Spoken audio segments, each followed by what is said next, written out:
Hello and welcome back to Seahawk Central. I'm Stephanie Rodriguez, and today's episode will be a full news rundown. From Governor Josh Stein's visit to campus to how ICE raids across the state are affecting UNCW students, plus UNCW's Wagsiving celebration.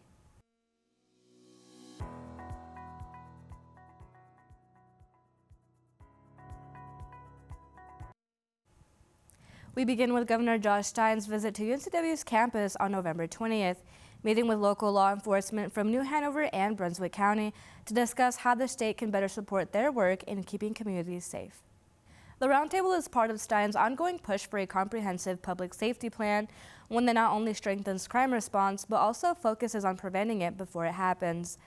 According to the governor's press release, Stein also emphasized the importance of collaboration across agencies, saying, "Public safety depends on teamwork from sheriffs, their deputies, and police officers to mental health professionals and community leaders. And it requires us to be smart about preventing crime before it happens rather than only responding to it." During his visit, Governor Stein also stated on X, "The actions of Border Patrol communities across North Carolina are doing the opposite of keeping us safe." I was talking to a dad whose son, his legal son, American, was born in Mexico, is scared to drive home for Thanksgiving from college. I was talking to another parent whose 17-year-old kid, an American citizen, was so excited to get his driver's license so he could drive himself back and forth to school, would not drive to school. Folks, Americans are scared to be out in the community for fear of Border Patrol bashing in their windows, which they have done to Americans. So folks have a right to be worried. The Border Patrol people need to prioritize public safety, getting bad people, and not causing fear among the people in the community. Along with this, no official sightings of ICE have been confirmed in New Hanover County, but their presence is still being felt and feared across the region. We continue with one UNCW student, Daisy Vasquez Orea, whose fears became reality when her younger brother, a U.S. citizen, was, quote, kidnapped by ICE in Raleigh. Yeah. Mira cómo me tienen, güey. Mira cómo me tienen la bro. Mira cómo me tienen, güey. Mi cartera, p***. Mi cartera. Mira cómo me hacen. Yo de tu puta madre, güey. Mira. Mira, güey. Mira.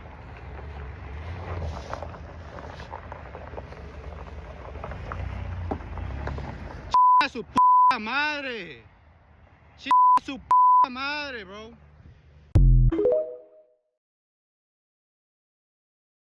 Daisy Vasquez Orea, a junior at UNCW, stated she was shocked when she received that phone call that her brother was being taken by ICE. According to Daisy, it wasn't until they went through his wallet and found his identification that they realized he was a citizen and let him go. It was just like really shocking because you always hear like all these stories of like people like getting detained and like deported and stuff, but you never really think it's gonna happen to you until like it is happening. Now obviously like there's that fear like, oh, like I'm scared to go to school because all of these things that are happening with ICE, or like, oh, like I'm scared for my parents to go to work because it's like they could get detained like on the way there, or they could get detained once they do get there.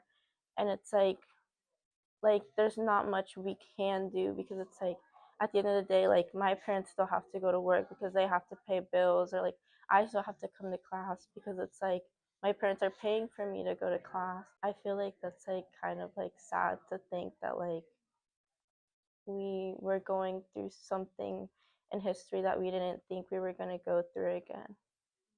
Like Daisy, there are many other students who feel the pressure across campus. If you or anyone you know is having a difficult time, know that there are support resources available in the Counseling Center at 910-962-3746 or stop by their office located on the second floor of DePaulo Hall. Now I'll send things over to Marie for more on Wagsiving. Thanks, Stephanie. Last Thursday, UNCW kicked off Thanksgiving with a long-standing tradition, the 17th annual Wagsiving dinner. Festivities began outside 2 hours before Wagner Hall opened its doors to students, faculty, and anyone else with an empty stomach. Many campus and local organizations came together to keep people company while they waited, including Seahawks That Serve, the Student Recreation Center, a DJ, food trucks, and even a face painter. I got the opportunity to speak with some students waiting in line, and they shared their appreciation for the holiday and the event. There's so many students out there that come to a school that's not near home. They can't have a family like this to get with, or even have a community to have Friendsgiving with. So I feel like having an event like this is able for them to collaborate with other people, but also get out there, have fun, and enjoy the holidays. Thanksgiving for me is all about really family. It reminds me that a lot of people supporting me on the side, and I get to celebrate that with them. At 4 p.m., people flooded in and dug into turkey, mac and cheese, and more of the Thanksgiving foods we know and love.